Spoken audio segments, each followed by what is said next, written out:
Control చేయండి sir. Thank you. గౌరవ సభ్యులు రామారావు పవర్ గారు. థ్యాంక్ యూ అధ్యక్ష.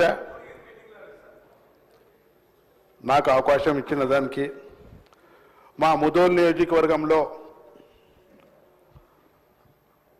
బ్యాక్ వాటర్ గోదావరి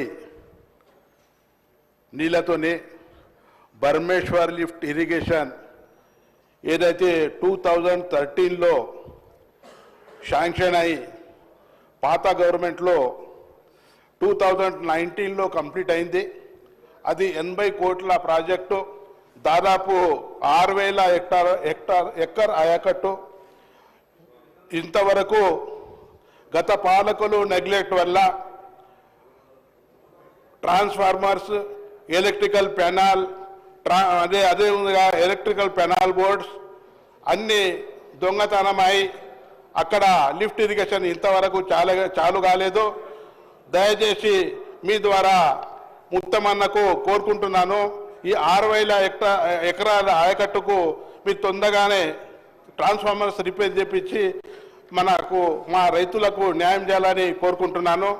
అదేవిధంగా మా దగ్గర గడ్డెనవాగు ప్రాజెక్ట్ ఏదైతే 14,000 ఎకరానికి ఆయకట్టు ఉంది. సీసీ లైన్స్ పూర్తిగా లేకుండా ఓన్లీ 5,000 ఎకరాలకే నీళ్లు పారుతుంది.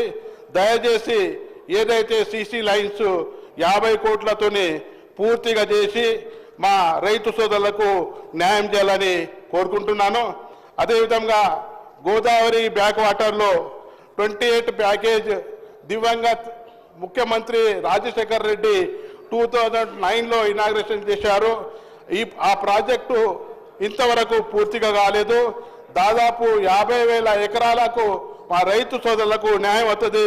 దయచేసి మంత్రివర్గులకు ఉత్తమన్నకు కోరుకుంటున్నాను, అది కూడా పూర్తి చేయాలని కోరుకుంటున్నాను. అదేవిధంగా మా నియోజకవర్గంలో 310 చిన్న పెద్ద ట్యాంక్స్ ఉన్నాయి. ఇంత మిషన్ కాకతీయ తరఫున 120 ట్యాంక్స్ రిపేర్స్ అయినాయి. 190 ట్యాంక్స్ ఇంతవరకు పెండింగ్లో ఉన్నాయి. దానికి తొందరగానే రిపేర్స్ చేయాలని ఆ ప్రభుత్వంకు కోరుకుంటున్నాను. గత గుండెగాం చిన్న శుద్ధవాగు రంగరావు పల్సికల్ ప్రాజెక్టు గుండెగాం ఏదైతే రీహాబిలిటేషన్ విలేజ్ ఉంది, మన పిసిసి అధ్యక్షులు ఉత్తమన్న ఉన్నప్పుడు 2018లో రాహుల్ గాంధీ వచ్చినప్పుడు ఇది చెప్పాడు. ఇంతవరకు అది పూర్తిగా కాలేదు. గుడ్డేగా రీహాబిలిటేషన్ తొందరగానే కంప్లీట్ చేయాలని మీ ద్వారా మంత్రివర్గులకు కోరుకుంటున్నాను. అదేవిధంగా పిప్రి లిఫ్ట్ ఇరిగేషన్ స్కీము మన గౌరవ ముఖ్యమంత్రి రేవంత్ రెడ్డి గారు పైలట్ ప్రాజెక్ట్ కింద తీసుకున్నారు. దానికి మంత్రి గారికి జీవో విడుదల అని మీ ద్వారా కోరుకుంటున్నాం అధ్యక్ష. అదేవిధంగా టెంపుల్ గురించి మీకు అందరికీ తెలుసు. మన జ్ఞాన సరస్వతి మాత టెంపుల్ భారతదేశంలో ఒకటి టెంపుల్ ఉంది. ఆ టెంపుల్కు గత గవర్నమెంట్ 50 కోట్లు ఎస్డిఎఫ్ తరఫున నిధులు మంజూరు చేశారు. కానీ ఇంతవరకు 42 కోట్లు ఈ గవర్నమెంట్ వచ్చిన తర్వాత రిటర్న్ అయినాయి. దయచేసి 2017లో మన 2027లో పుష్కరాలు వస్తున్నాయి, గోదావరి పుష్కరాలు. అంతకుముందు ఆ టెంపుల్ శీతలావస్థలో ఉంది, అది కూడా పూర్తి చేయాలని నేను ప్రభుత్వంకు మీ ద్వారా కోరుకుంటున్నాను. డోనర్స్ 5 కోట్లు ఇవ్వడానికి టెంపుల్ శీతలావస్థలో ఏదైతే గర్భగుడి ఉంది దానికి డోనర్స్ కూడా రెడీ ఉన్నారు.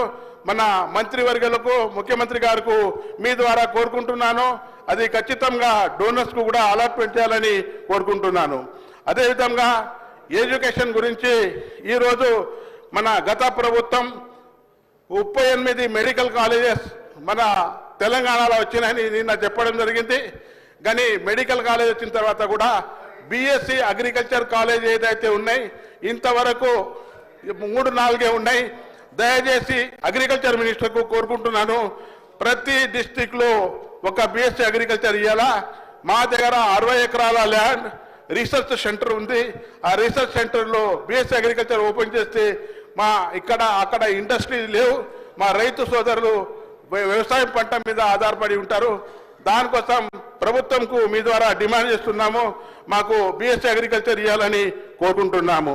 అదేవిధంగా హాస్పిటల్ గురించి మాకు అప్గ్రేడ్ చేయాలని 100 హాస్పిటల్ నుంచి 150 బెడ్స్ అప్గ్రేడ్ చేయాలని కోరుకుంటూ ఈ అవకాశం ఇచ్చిన అధ్యక్ష గారికి ధన్యవాదాలు తెలియజేస్తున్నాను. గౌరవ సభ్యులు మందుల సామేల్ గారు.